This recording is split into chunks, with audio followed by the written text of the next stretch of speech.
Thomas Creek Brewery makes beer, lots of beer, and lots of different types of beer. Deepwater Doppelbock. River Falls Red Ale. Up the Creek Extreme IPA. Class 5 IPA. Pump House Porter. Stillwater Vanilla Cream Ale. This is Candiplico Imundus, which is a double dirty monk. Appalachian Amber Ale. Have a Dockside Pilsner. It's my favorite. There's even more than that. Thomas Creek brews 13 beers under its own label and then brews about 30 other beers to sell under other labels. It might be simpler to produce fewer types of beer, but owner and head brewer Tom Davis likes it just the way it is. That just wouldn't be as interesting. You've got the diversity of craft beer is what really is my passion. Many will tell you that one of the best things about making beer is developing new flavors. Typically, I already have an idea of what I want it to taste like whenever I come up with an idea for a beer, whether it is taken from, history as far as that style is concerned, or if it's something that I'm kind of coming up off the cuff with. Thomas Creek Brewery got started in 1998. It has grown slowly for the most part, until just recently. Bill Davis is co-owner with his son Tom. We are about where we wanted to be at this point in time, although in the last 2 years it's been extremely accelerated. In 2010, the brewery saw growth of 50%. This year, it will be more like 100%. We did change our business plan a couple of years ago, and we're brewing for a number of contract brewers. They bring us a recipe and we'll sign a non-disclosure agreement and brew for them. One of the most recognized contract customers is Piggly Wiggly Supermarkets. Thomas Creek brews a couple of beers that the chain sells under its own label. 2 beers that we bring for them, pretty much styles that we already were familiar with, and they like them. While the contract beer business is booming, Thomas Creek's in-house brand is thriving too. That is the biggest surprise of all, is as far away as you can go get a Thomas Creek.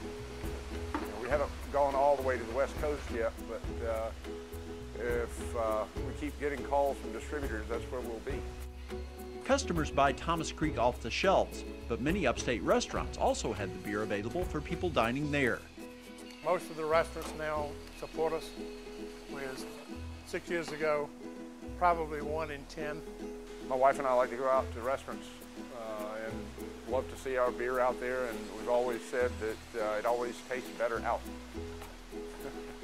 Thomas Creek is benefiting right now from a high level of interest in the craft beer industry as a whole. We hope that this trend doesn't stop, and as long as people really want good beer and they've realized that it's there, the more breweries actually add to the education, if you will. Before there were many craft breweries, both Tom and Bill discovered that smaller companies were making flavorful beers, mostly on the West Coast. Just had more taste and character to them, as opposed to what I call the generics. The laws changed in South Carolina in the early 90s to allow for brew pubs, and eventually the father and son team decided to go into the business. It was kind of rolling the dice. So we kind of took a chance. We were early in the stage of microbreweries in the Southeast. At the beginning, Thomas Creek had to put out beers that were rather tame compared to some of the flavors it offers today.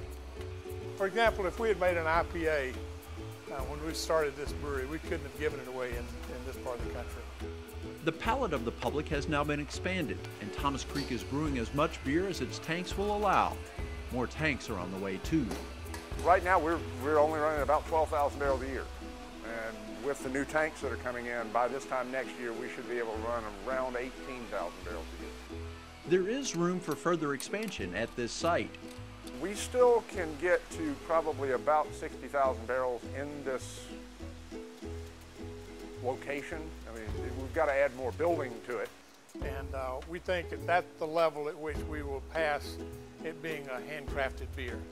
Beyond that, it becomes much more automated, much less handcrafted. It's not easy making beer. The days are long and the labor involved is strenuous. It's got to be a passion, because it's a lot of work for not a whole lot of compensation. It is, however, very rewarding at times. I particularly enjoy going to the festivals and seeing the expression on people's face when, particularly the first time they've ever tasted that beer. And I've never seen a negative response, never. The desire here is to keep getting positive reactions and to continue to produce beer that makes people glad they chose to have a Thomas Creek. My whole goal is to give a product to someone that makes them want another one, which to me is drinkability. I hope that they look at it as, you know, this person really cared what I tasted and would see the craft in it and the passion that went behind each drink of that beer.